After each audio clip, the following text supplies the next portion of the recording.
business of ending the filibuster or going down in the number of requisite votes, you're on a slippery slide. And then you're into the tyranny of the majority, and that's not what the Senate is all about. So I will stop at this point and ask Senator from Iowa if he has any comments. Mr. President, Madam President, I thank my friend from Kansas. I think he makes some good points.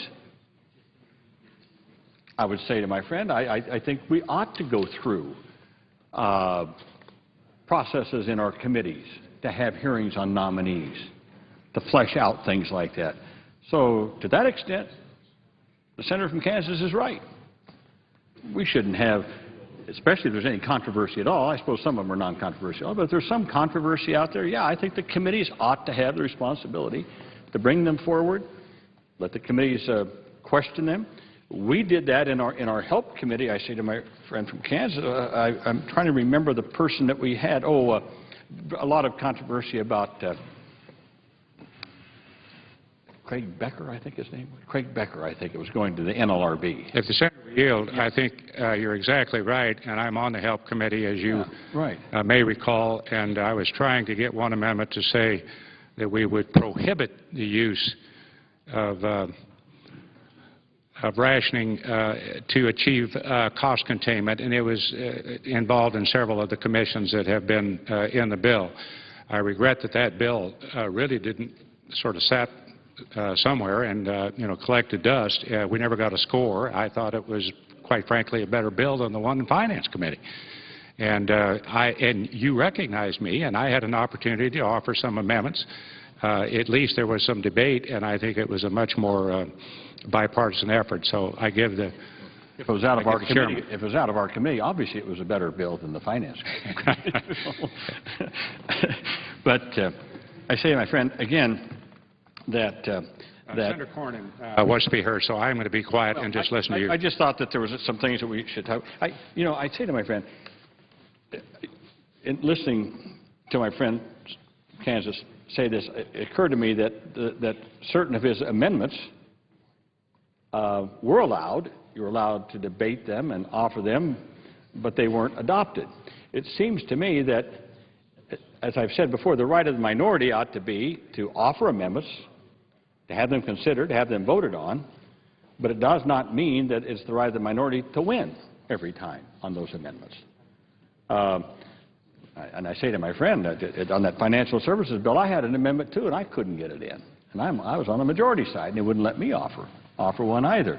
So these are things, I think, that where both sides have some legitimate points. And I also say to my friend from Kansas and others that we can get into this tit for tat. Who started it? I think we got to kind of quit that. I could come back and say, well, yes, in the last 2 years, the tree was filled 44 times, but there were, in the last session, 44 times the tree was filled, but there were 136 filibusters. Why wouldn't there be 44 filibusters? Why were there 136? We can get into that tit for tat, who did what to whom.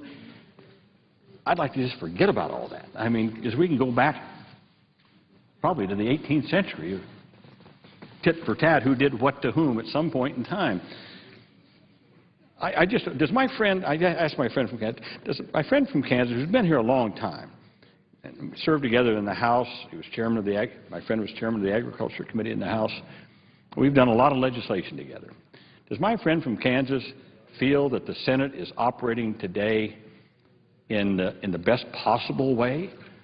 Does my friend from Kansas believe that there could be some things done to make the Senate operate a little bit more openly, fairly, with rights for the minority to be protected, but without letting the minority, and I don't mean Republicans, when I say minority, I mean whoever happens to be in the minority, to keep the minority from obstructing things? Does my friend feel that there could be some changes made?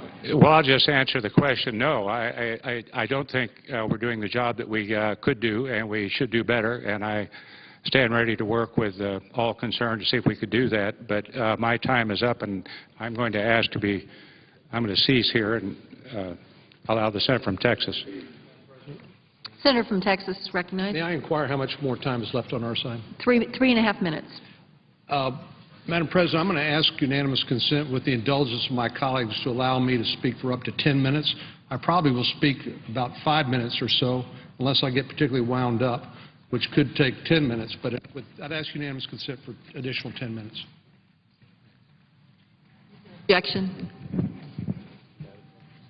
Without objection, so ordered. I thank the Chair. Madam President, I think we are playing with fire when we talk about amending the Senate rules.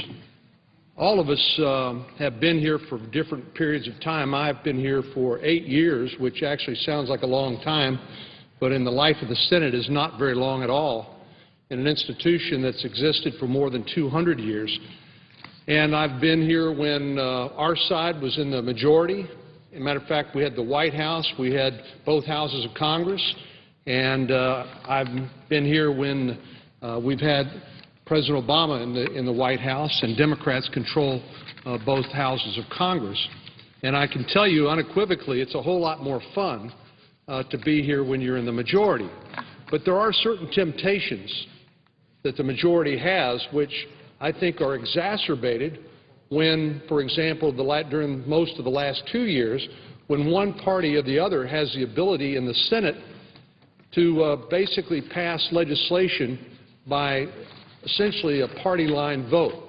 In other words, as I recall, on that morning, 7 a.m. on Christmas Eve a year ago, when the vote on the health care bill came up, where all 60 Democrats voted for the bill, and no Republicans voted for the bill. My point being, the temptation is when you have such a large majority, 60 or more, there's a huge temptation on both parties, not just the Democrats. Republicans, I'm sure, would be tempted as well to try to go it alone.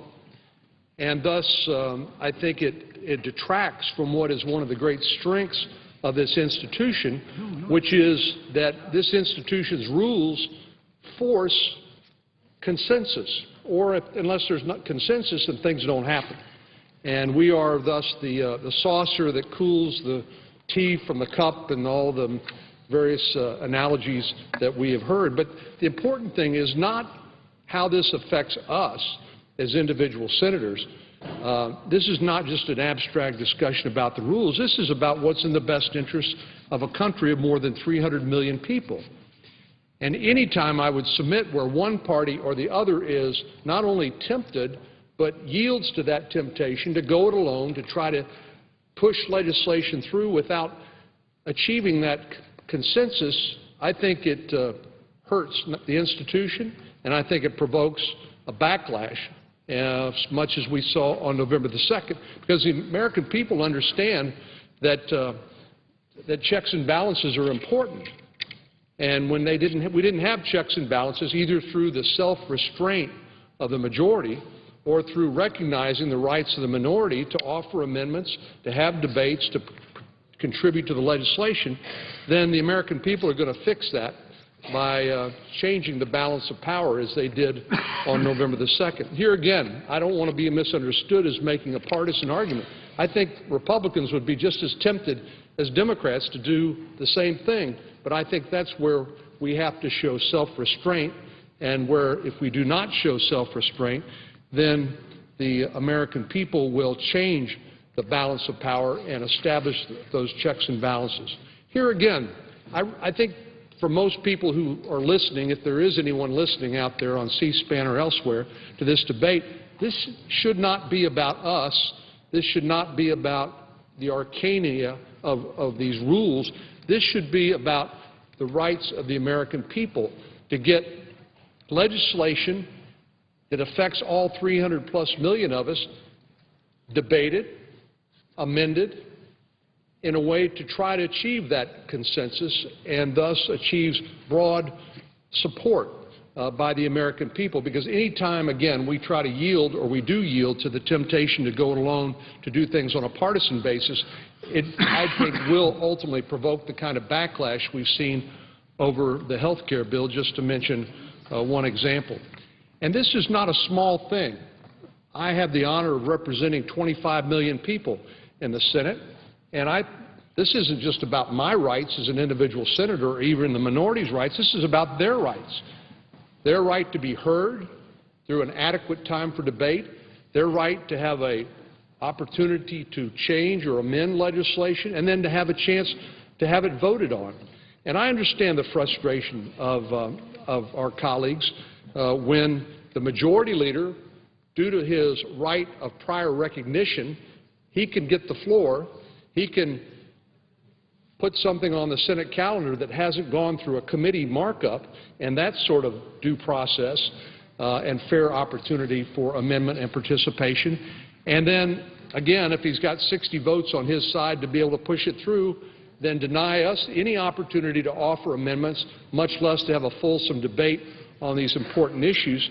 And I think our country suffers from that. I think the American people suffer when we are denied on their behalf an opportunity to have a fulsome debate and to offer amendments. So I hope that I don't doubt the good faith of our colleagues who are offering some of these propositions. There are even some of them that I find somewhat attractive.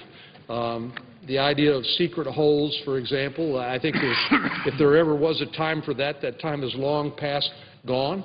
But I know we're not going to agree on everything, but we ought to at least have an opportunity for everyone to be heard, and for people, for individual senators, rights to be respected, not because they're senators, but because they represent a large segment of the American people, and it's their rights that are impinged when the majority leader, for whatever reason, decides to deny a senator a right to offer an amendment and a right to have a fulsome debate on the amendment in the interest of getting legislation passed. But although there may be, as Senator Reid said this morning, this said that 111th Congress has to go down in history as being one of the most productive Congresses. At the same time, he complained about Republicans filibustering legislation. There seems to be kind of an inherent contradiction there. But I suggest the explanation for that is the fact that our friends on the other side have had such a large supermajority, they've been able to muster the 60 votes and to go it alone. And again, I think that's yielding to a temptation that everyone would understand, and the American people have now since corrected that as a result of the November 2nd election. So I would suggest in closing, Madam President, to all of our friends on both sides of the aisle, again, I recognize the sincerity of those who have offered these proposals, but I would suggest there's not a malfunction, or should I say the rules themselves are not broken, but the rules contemplate that the rules will not be abused, and I think the temptation to abuse those rules by going it alone is understandable, but something that needs to be avoided. And I think the election now, since we are more evenly divided, so nobody will be able to get to 60 votes unless there is a bipartisan consensus to the extent that 60 votes are needed, that the American people have since sort of fixed the problem that some of our colleagues have perceived. So I thank the chair, and I would just yield for a question. I would be happy to yield for a question. I thank my friend from Texas, and again, he and I have worked together on some legislation in the past too. He's a thoughtful senator and a good legislator. I just asked my friend from Texas just in listening to him, I almost have the feeling that my friend from Texas is saying that we ought to have a supermajority to pass anything, that we should have 60 votes in order to pass anything. I asked my friend, is that what my friend really means or implies, that everything should have 60 votes before it can go through here? Is that what my friend is suggesting? Well, I appreciate the question from my friend, the senator from Iowa. That's not what I'm suggesting, but I do think we need to have a process which allows for an opportunity for amendments and debates. And if we don't have a process requiring a threshold of 60 votes, the temptation is going to be, again, for the majority leader to deny opportunity for amendments, constrict the time allowed for an amendment or for debate by filing cloture, and we're going to see things shooting through here that have not had an adequate opportunity for deliberation. You know, this institution has famously been called the world's greatest deliberative body, but I dare say we haven't demonstrated that. in recent memory. And I think as the senator from Tennessee and others have observed, this isn't a problem with the rules. This is the way the rules have actually been implemented. And I think we've learned an important lesson from this, and one that I hope will help us respect the rights of all senators, whether they be in the majority or minority, to offer amendments and to debate these amendments, not because they are about our rights, but they're about the rights, for example, the 25 million people I represent. They have the right to be heard. They have a right to have any suggestions or improvements in legislation be considered. That's all I'm saying. If my friend would yield further, again, for this senator, I have put in my resolution there is a guarantee that the minority has the right to offer amendments. Absolute guarantee. And as I said, that's something I have learned since 1995. And I think I'm very sympathetic to that argument, that people are cut out of offering amendments. I know that's happened to me, even the majority sometimes. So I believe there ought to be the right for a minority. And I always hasten to add, when I say minority, I'm not saying Republicans. I'm saying a minority. It may be us pretty soon, and it goes back and forth, as my friend knows. There ought to be a right for the minority to be able to offer amendments, to have their voice heard, as the senator says, to represent the people of our states adequately. But I ask my friend again, what happens when you have 1 or 2 or 3 or 4 senators who really don't want to see a bill passed in any form, it's some bill, just take any bill, that maybe has been worked on by both Republicans and Democrats, has broad bipartisan support, maybe to the tune of maybe even 70 or so senators, but there's 1 or 2 or 3 senators that don't want it to pass anyway, and they are able to gridlock the place under the Rule 22. I know the senator talked about exercising self-restraint, but I say that that's fine. But what if you have that situation? We have 2 or 3 senators say, I don't care how many senators are on it, I don't want it to move, and they invoke their rights under Rule 22. I mean, how do we get over that hurdle? Madam President, I would say to my friend that the people who come before us thought that achieving consensus was good, not unanimity. Perhaps recognizing it's impossible to get 100 senators to agree. So I would say to my friend that I sometimes as frustrated as he is when 1 or 2 or 3 or 4 senators say we're going to force this to a cloture vote, because we're just not going to agree. And I just think that's frustrating to all of us, depending on which foot the shoe is on. But I would say that's a small price to pay, that frustration, to insist on assuring the rights of the minority. Again, not because of an individual senator, because we are all that important. It's because the rights of our constituents who we represent are so important, and because it's important we get it right. Because there's nobody else after we get through that gets to vote on this. It becomes the law of the land, and unless it's unconstitutional, not even the Supreme Court of the United States can set it aside. So it's very important we get it right. I'm just saying we need to take the time necessary, and I think that's what the rules are designed to provide for. I thank the Chair and you have the floor. Just one last. Madam President, my friend would just indulge just one more minute. So it is not the position of my friend from Texas that everything needs 60 votes in which to move in the Senate. Is that correct? Well, Madam President, I would say there are a long list of bills that pass on a regular basis by unanimous consent.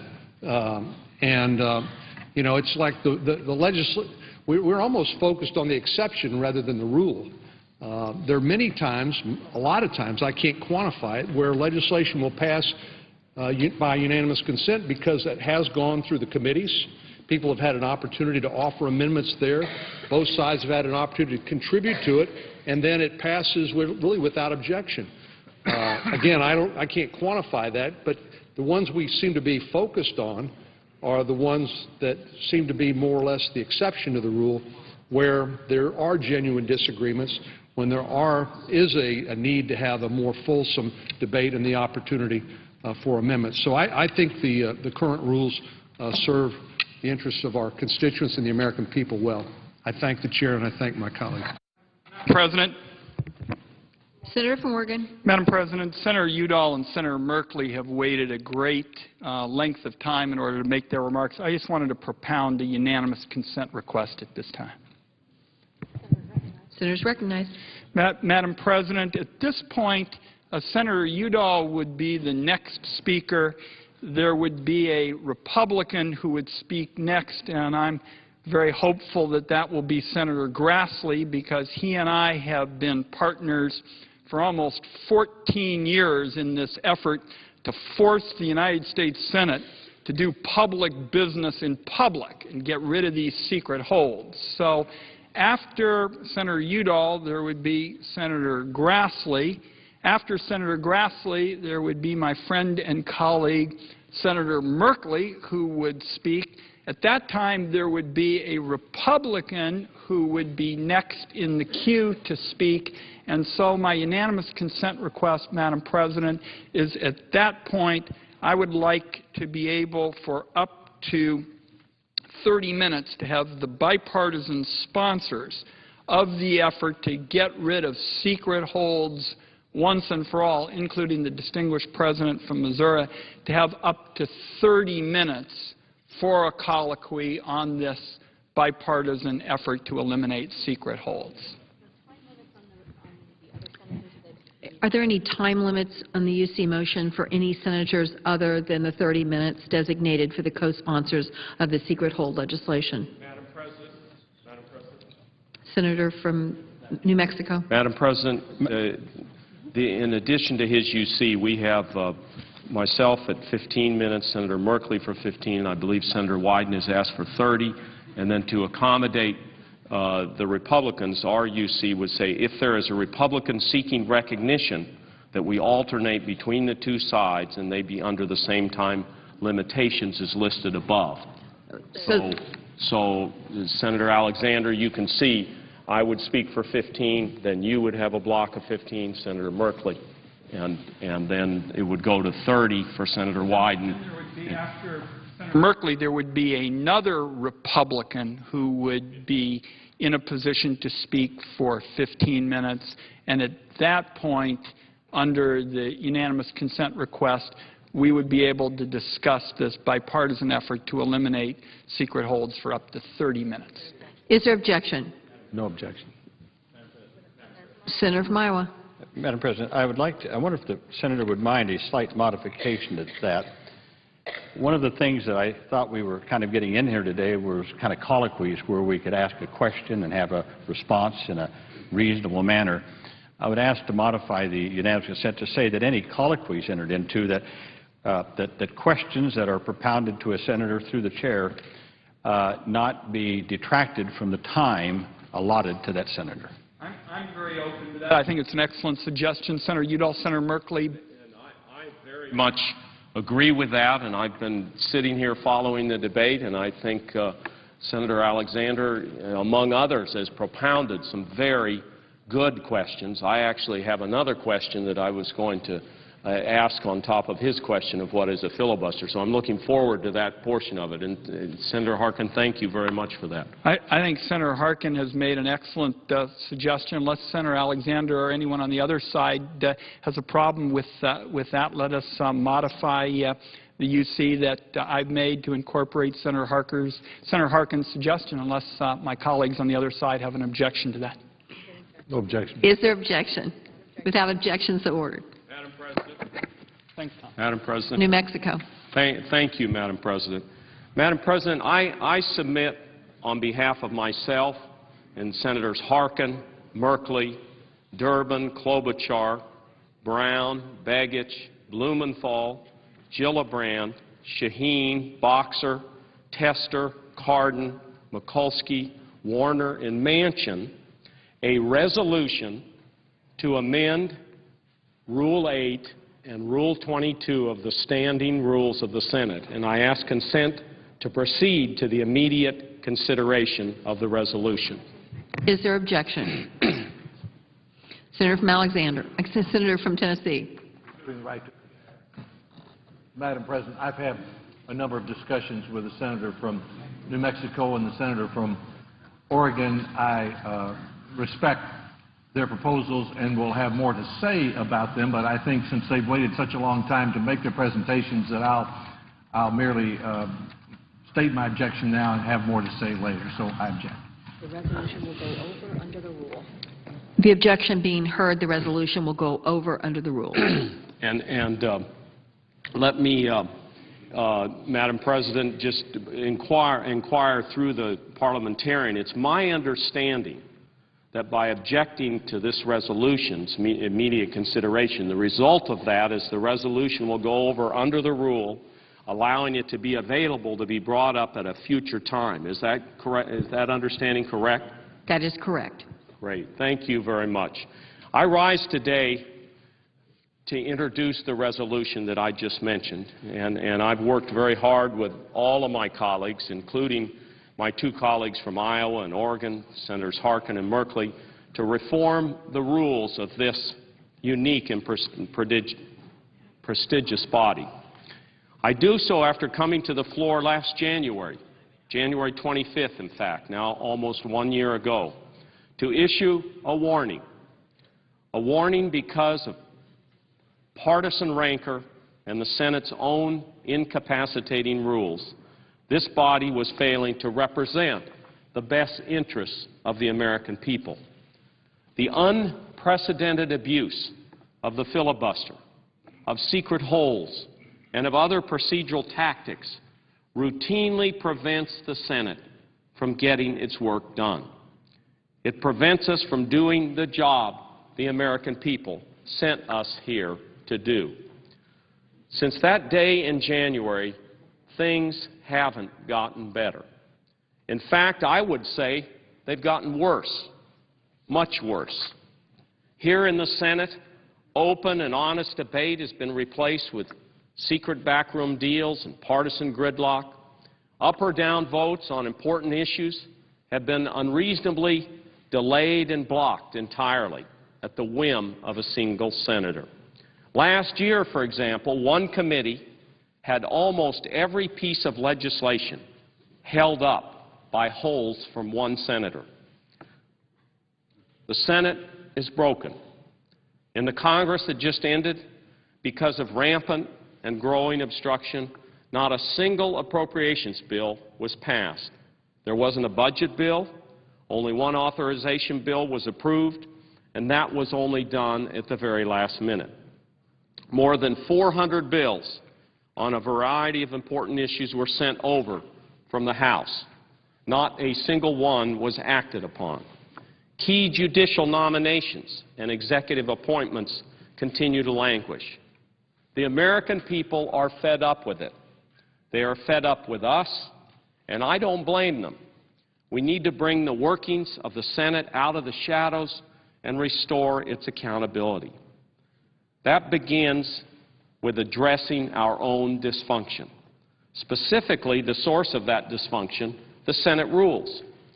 Last year, the Senate Rules Committee took a hard look at how our rules have become so abused and how this chamber no longer functions as our founders intended. I applaud Chairman Schumer and his excellent staff for devoting so much time to this important issue. And I know that Senator Alexander and earlier Senator Roberts, we have some very good Republican colleagues on the committee, and we've had some good exchanges. They know we had 6 hearings and heard from some of the most respected experts in the field. But these hearings demonstrated that the rules are not broken for one party or for only the majority. Today, the Democrats lament the abuse of the filibuster, and the Republicans complain that they are not allowed to offer amendments to legislation. 5 years ago, those roles were reversed. Rather than continue on this destructive path, we should adopt rules that allow a majority to act while protecting the minority's right to be heard. Whichever party is in the majority, they must be able to do the people's business. And I think, Senator Harkin, that is what you spoke so persuasively to in your comments on the filibuster is the majority has to be able to govern. And the way the filibuster is being used, the minority thwarts the majority's ability to govern. At a hearing in September, I testified before the committee about my procedural plan for amending the Senate rules, the constitutional option. Unlike the specific changes to the rules proposed by other senators and experts, my proposal is to make the Senate of each Congress accountable for all of our rules. This is what the Constitution provides for, and it's what our founders intended. Rule 22 is the most obvious example of need for reform. Last amended in 1975, Rule 22 demonstrates what happens when the members of the current Senate have no ability to amend the rules adopted long ago, rules that get abused. I've said this before, but it bears repeating. Of the 100 members of the Senate, only two of us had the opportunity to vote on the cloture requirement in Rule 22, Senators Inouye and Leahy. So if 98 of us haven't voted on the rule, what's the effect? Well, the effect is that we're not held accountable when the rule gets abused. And with a requirement of 67 votes for any rule change, that's a whole lot of power without restraint. But we can change this. We can restore accountability to the Senate. Many of my colleagues, as well as constitutional scholars, agree with me that a simple majority of the Senate can end debate, its first step, end debate on a rules change, and adopt its rules at the beginning of a new Congress. Critics of my position argue that the rules can only be changed in accordance with the current rules, and that Rule 22 requires 2/3 of senators present and voting to agree to end debate on a change to the Senate rules. Since this rule was first adopted in 1917, members of both parties have rejected this argument on many occasions. In fact, advisory rulings by Vice Presidents Nixon, Humphrey, and Rockefeller, sitting as the presidents of the Senate, have stated that a Senate at the beginning of a Congress is not bound by the cloture requirement imposed by a previous Senate. They went on to say that each new Senate may end debate on a proposal to adopt or amend standing rules by a majority vote. And that bears repeating, by a majority vote. Cloture and amendment, majority vote. Even in today's more partisan environment, I hope that my colleagues will extend us the same courtesy, and our constitutional rights will be protected as we continue to debate the various rules reform proposals at the beginning of this Congress. In 2005, Senator Hatch, someone who understands constitutional issues perhaps better than any other member of this chamber, wrote the following, and I quote, "The compelling conclusion is that before the Senate readopts Rule 22 by acquiescence, a simple majority can invoke cloture and adopt a rules change." This is the basis for Vice President Nixon's advisory opinion in 1957, as he outlined the Senate's right to determine its procedural rules derives from the Constitution itself and therefore cannot be restricted or limited by rules adopted by a majority of the Senate in a previous Congress. So it is clear that the Senate, at the beginning of a new Congress, can invoke cloture and amend its rules by a simple majority. End quote. That entire quote there was Senator Hatch. And as Senator Alexander and Senator Corker know, many years here, the chairman of the Judiciary Committee, and very powerful quote, I think. This is the basis for introducing our resolution today. Just as reformers have done at the beginning of Congresses in the 1950s, 60s, and 70s, and it is why I am here on the floor on the first day, to make clear that I am not acquiescing to Rule 22 adopted by the Senate over 35 years ago. That Senate tried to tie the hands of all future Senates by leaving the requirement in Rule 22 for 2/3 of the Senate to vote to end a filibuster on a rules change.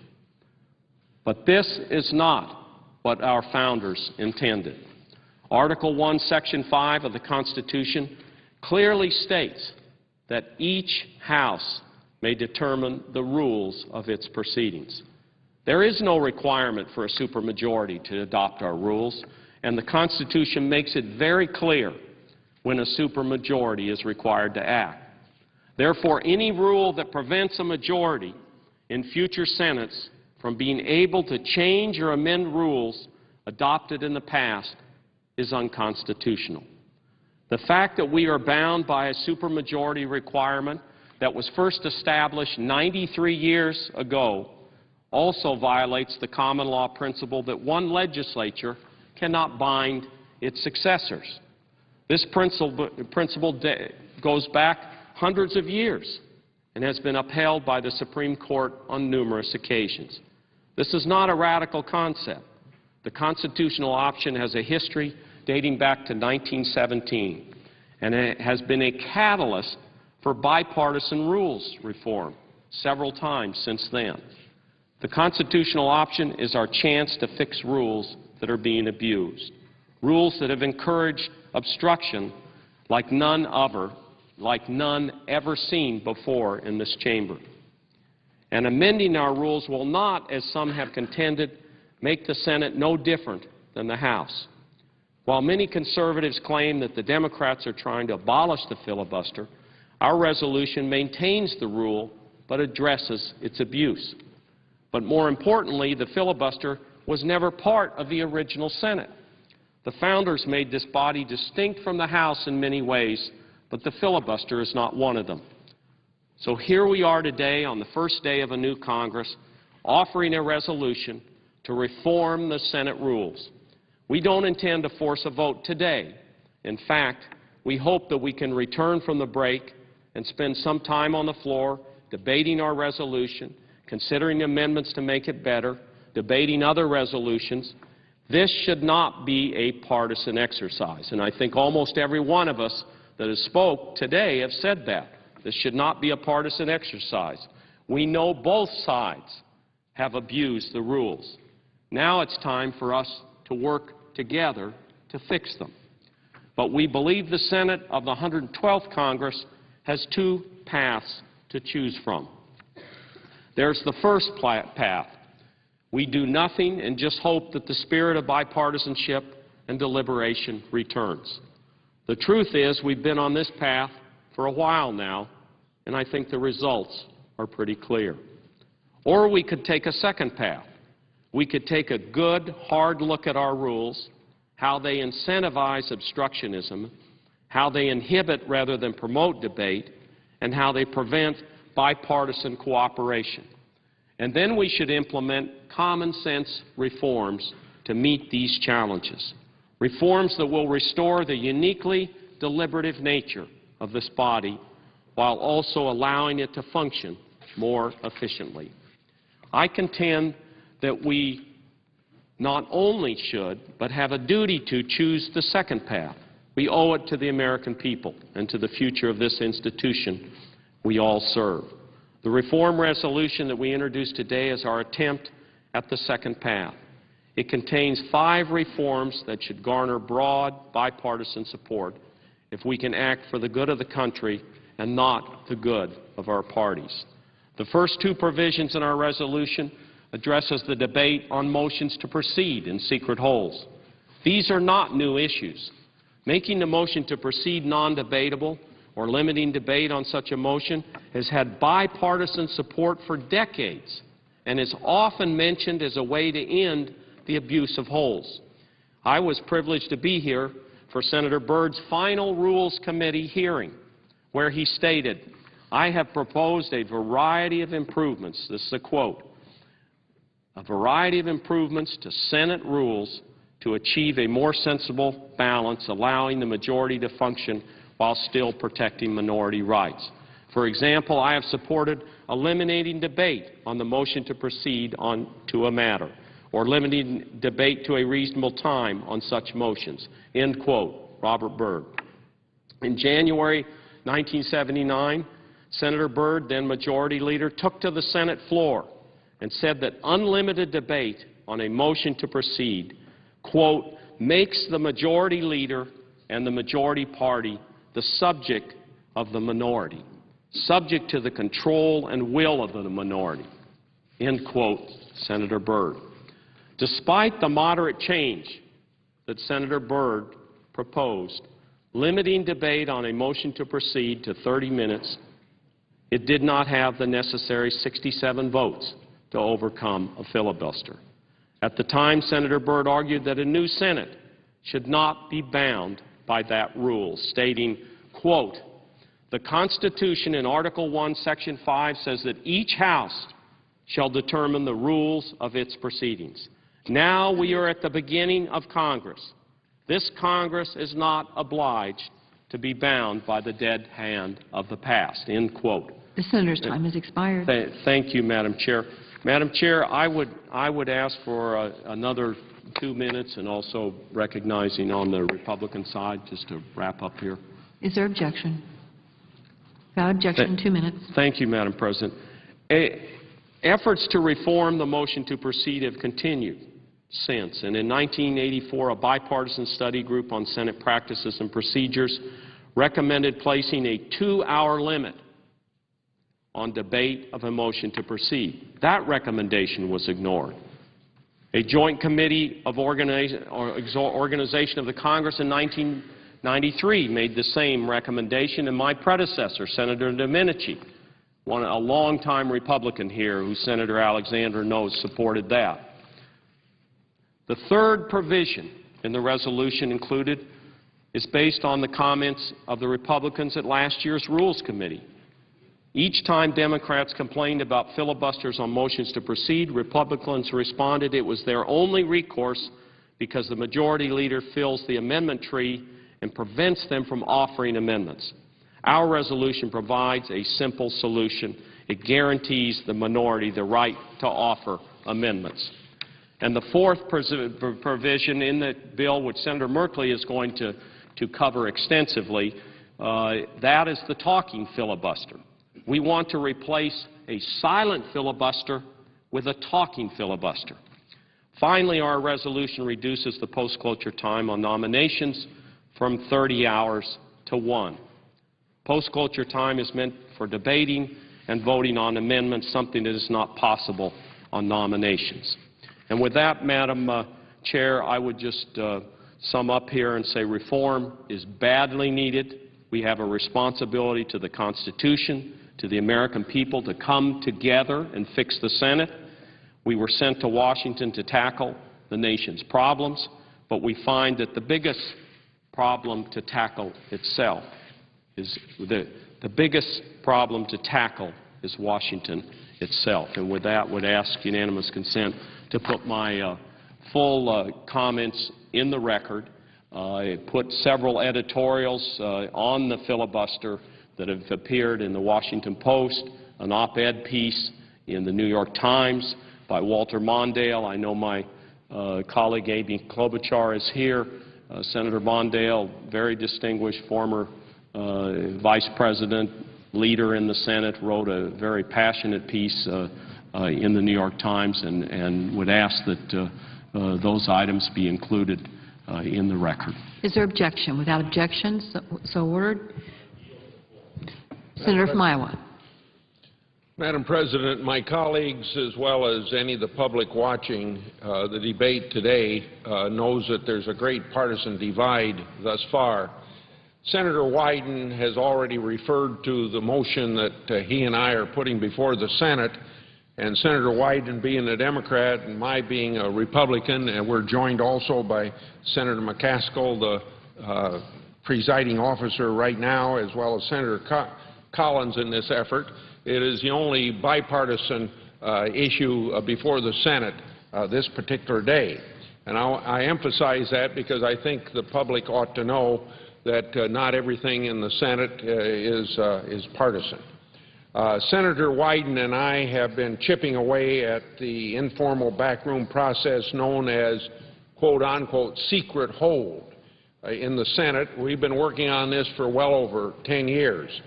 So it shouldn't surprise anyone that we're back again at the start of another Congress, joined, as I said, by Senator McCaskill of Missouri, who was very helpful in our pushing this issue to the forefront at the end of the last Congress. And as I said, I'm also pleased that we have Senator Collins on again. There's been of far-reaching reforms to how the Senate does business that have been hastily conceived and should shift the traditional balance between the rights of the majority and the rights of the minority parties. Now, in contrast, our resolution by Senator Wyden and this senator is neither of those two things. In other words, it does not shift any balance between the majority and the minority. This resolution is well thought out, bipartisan reform effort that has been the subject of 2 committee hearings and numerous careful revisions over several years. In no way does it alter the balance of power between the minority and majority parties, nor does it change any rights of any individual senator. This is simply about transparency, and with transparency, I think you get a great deal of accountability. I want to be very clear that I fully support the fundamental right of any individual senator to withhold his consent when unanimous consent is requested.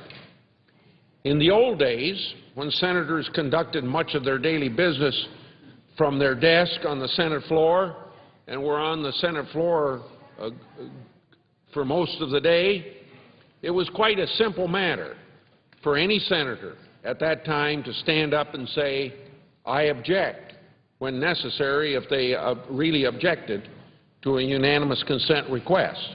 And that was it. That stopped it. Now, since most senators spend most of their time off the Senate floor because of the obligations for committee hearings, the obligations for meeting with constituents, and a lot of other obligations that we have, we now tend to rely upon our majority leader, in the case of the Democrats, or the minority leader, in the case of the Republicans, to protect our rights and privileges and prerogatives as individual senators by asking those leaders or their substitutes to object on our behalf. Just as any senator has the right to stand up on the Senate floor and publicly say, "I object," it is perfectly legitimate to ask another senator to object on our behalf if he cannot make it to the floor when unanimous consent is requested. By the same token, senators have no inherent right to have others object on their behalf while at the same time keeping their identity secret, thus shielding their legislative actions from the public, because that's not transparency and that's obviously not being accountable. So what I object to is not the use of the word holds or the process of holding up something in the Senate, but I object to what is called secret holds, so the adjective secret is what we're fighting here. If a senator then has a legitimate reason to object to proceedings to a bill or a nominee, then he or she ought to have the guts to do so publicly. A senator may object because he does not agree to the substance of a bill and therefore cannot in good conscience grant consent, or because the senator has not had adequate opportunity to review the matter at hand. Regardless, we should have no fear of being held accountable by our constituents if we're acting in their interest as we are elected to do. I have practiced publicly announcing my holds for many, many years, and it hasn't hurt one bit. In fact, some of the senators that are most conscientious about protecting their prerogatives to review legislation before granting consent to its consideration or passage are also quite public about it. In short, there is no legitimate reason for any senator to ever have to, if they place a hold, to have that hold be secret. So, how does our proposal achieve transparency and the resultant accountability? In our proposed standing order for the majority or minority leader to recognize a hold, the senator placing the hold must get a statement in the record within one session day and must give permission to their leader at the time they place the hold to object in their name, not in the name of the leader. Since the leader will automatically have permission to name the senator on whose behalf they're objecting, there will no longer be any expectation or pressure on the leader to keep the hold secret. Further, if a senator objects to a unanimous consent request and does not name another senator as having the objection, then the objecting senator will be listed as having the hold. This will end entirely, once and for all, the situation where one senator objects but is able to remain very, very coy about whether it is their own objection or some unnamed senator. All objections will have to be owned up to. Again, our proposal protects the rights of individual senators to withhold their consent while ensuring transparency and public accountability. And you know, here in the Congress, as well as almost anything in any place in the federal government, except maybe national security issues, the public's business always ought to be public. And the people that are involved in the public's business ought to stand behind their actions. As I have repeatedly said, the Senate's business ought to be done more in the public than it is. And most of it is public. But this secret hold puts a mystery about things going on in Washington that hurts the credibility of the institution. This principle of accountability and transparency, this is a principle that I think the vast majority, if not all senators, can get behind, and I think the time has come for this simple, common-sense reform. I yield the floor, and if under the UC it's permissible to retain the balance of our time, I'll do that. Thank you. I yield the floor. Madam President. The Senator from Oregon. Madam President, I ask unanimous consent for Katie Fan to have privileges of the floor for the balance of the day. Without objection. Madam President, the United States Senate is broken. During the course of my first 2 years in this body, there has been only a couple serious debates in this chamber. The first one happened just a couple weeks ago, and that was an impeachment trial of a judge. Now, the magic began because the cameras were turned off. And so senators were not speaking to the camera, they were speaking to each other. And second, they were required to be here on the floor, so they were actually here to listen to each other. And after all the evidence had been presented, senators started to engage back and forth about their interpretations of the evidence, about the standards that would constitute grounds for conviction, and you would not have been able to tell who was a Republican or who was a Democrat. We had a real debate, but it took 2 years to have that first debate. Then we had a debate over the START Treaty, and that was a pretty good debate, too. And that happened just after, and that also happened just a couple weeks ago. But for the balance of 2 years, virtually never a serious debate on this floor with senators hearing each other out, listening to each other, considering the pros and cons, addressing each other's amendments. That is a tremendously different Senate from the Senate I first witnessed when I came here as a young man, as an intern for Senator Hatfield in 1976. I came and I was up here in the staff section, and I would come down to meet Senator Hatfield on a particular tax reform bill that had a series of amendments, and I would briefing on the amendment that was being debated, and he'd come in and talk it over with folks and vote, and an hour later, there would be another vote. An hour later, another vote. Debate in between, back and forth. Enormous respect and courtesy between the members to the principle of the U.S. Senate being a body of deliberation, a body of debate. But today, Madam President, that respect is gone. And the most visible sign of the decrease in the mutual accord has been the abuse of the filibuster. Now, the filibuster is a common term we use for a decision to oppose the termination of debate and oppose voting with a straight majority as envisioned in the Constitution. Now, it starts from a principle of mutual respect. That is, as long as any individual has an opinion that bears on the issue at hand, that senator should be able to express that opinion, and we as a body should be able to hear it. And that out of that will become a better policy-making process. Well, unfortunately, over time, that mutual respect has been wielded more and more as an instrument of obstruction.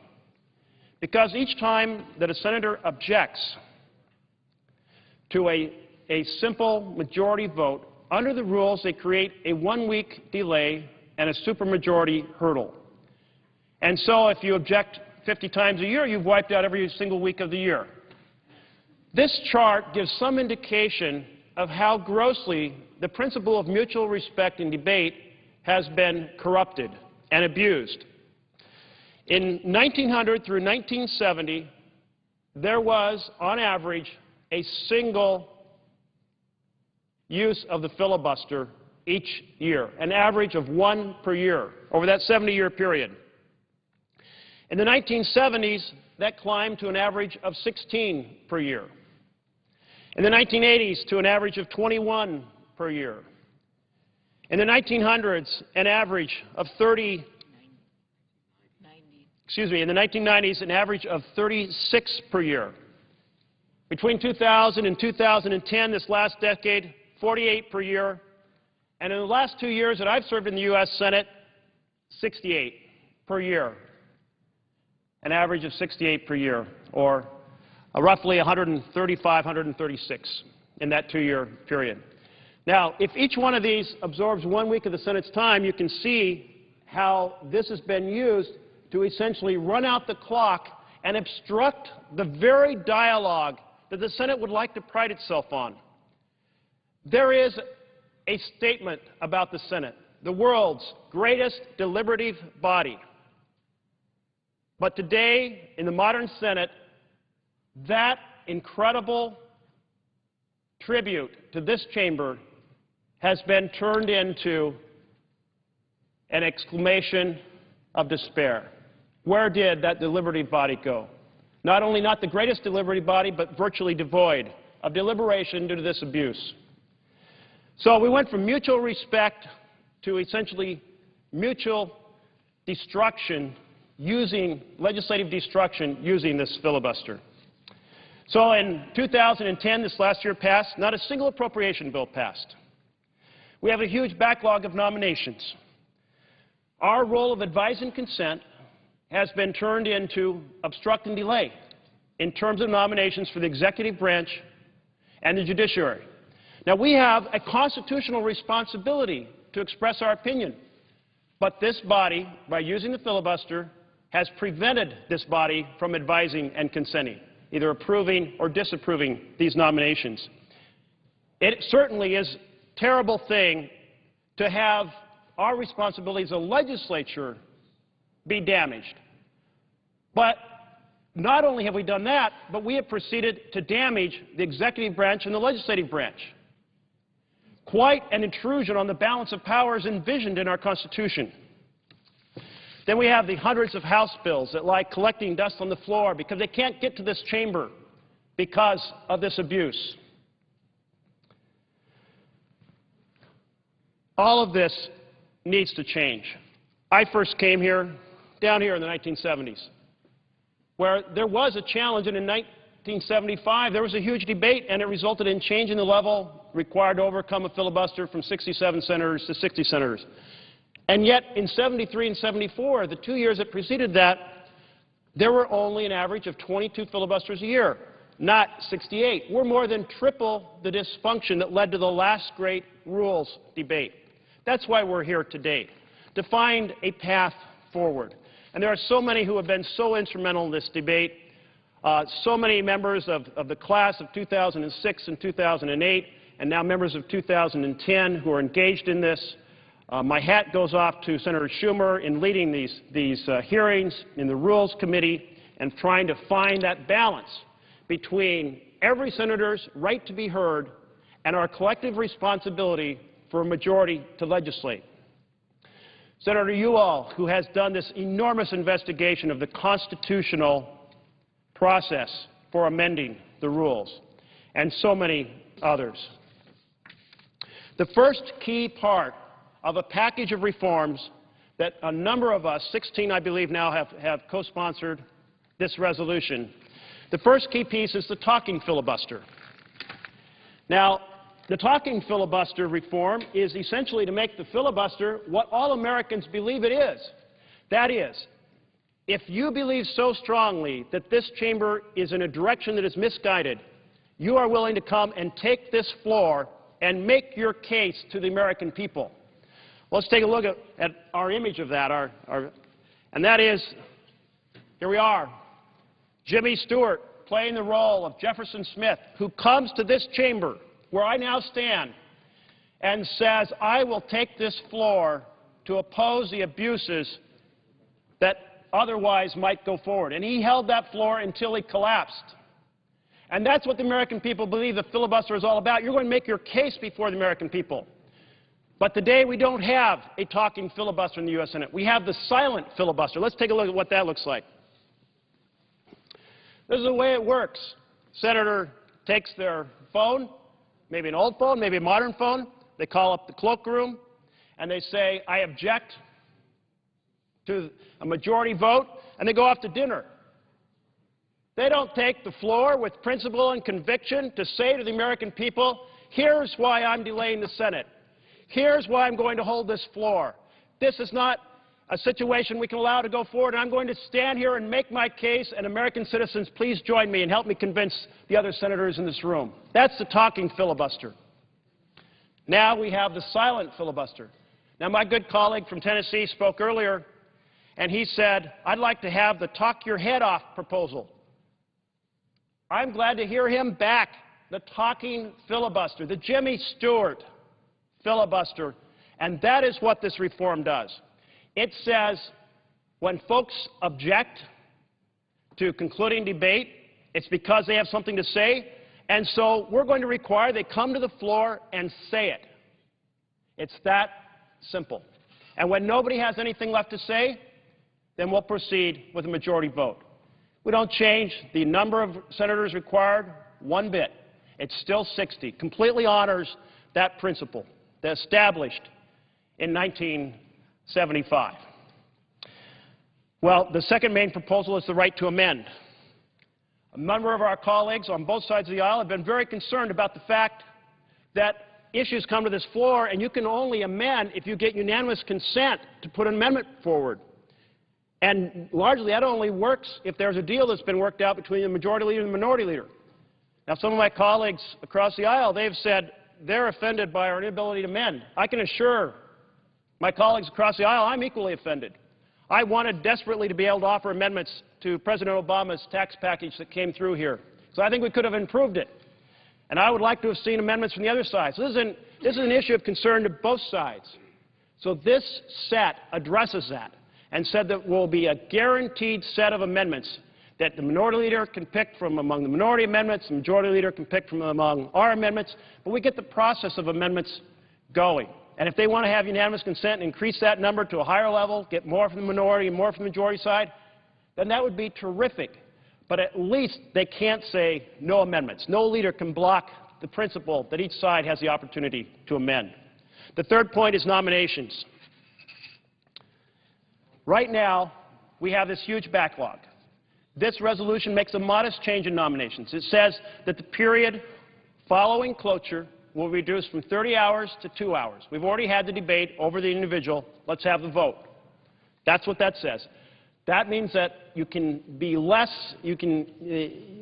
senators will be less tempted to use the filibuster on nominations as an instrument to delay and obstruct the Senate. Not a complete cure, but a step forward in the right direction. Our fourth is the ban on secret holds. And Senator Grassley has spoken to that, and Senator Wyden is going to speak to it. Senator McCaskill has joined with them and others, and I believe at one point there were as many as 70 senators expressing in a letter their support to get rid of the secret hold. Anyone who wants to hold up legislation should have to stand on this floor and present their objection to this chamber, to their colleagues, and to the American people. When folks have to take a position on this floor, whether it be through the talking filibuster or through it being publicly announced holds, then the American public can weigh in. Then you're taking the business out of the back rooms and onto the floor of this chamber. Then the citizens can say you're a hero for your action or you're a bum for what you're doing. Our fourth is a clear path to debate. Excuse me. Fifth is a clear path to debate. Right now, a lot of the filibusters that we suffer through are on getting to debate. That is, getting onto a bill to begin with, proceeding to a bill. And so there's probably no better example of the abuse of the filibuster, which was supposed to be mutual respect for debate, being used to prevent debate. And so under this proposal, there would be 2 hours of debate over whether or not to get onto a bill, and then we'd vote. And we either go to the bill or we don't. Folks want to then filibuster on the bill, they can do that, but it'll be a talking filibuster where we are not in the back rooms, we're out here making our case. These 5 concepts, they're not radical concepts. They're modest steps towards saying, in this incredibly partisan environment we now operate in, where so many press outlets are attacking on each side all the time and so on and so forth, we have to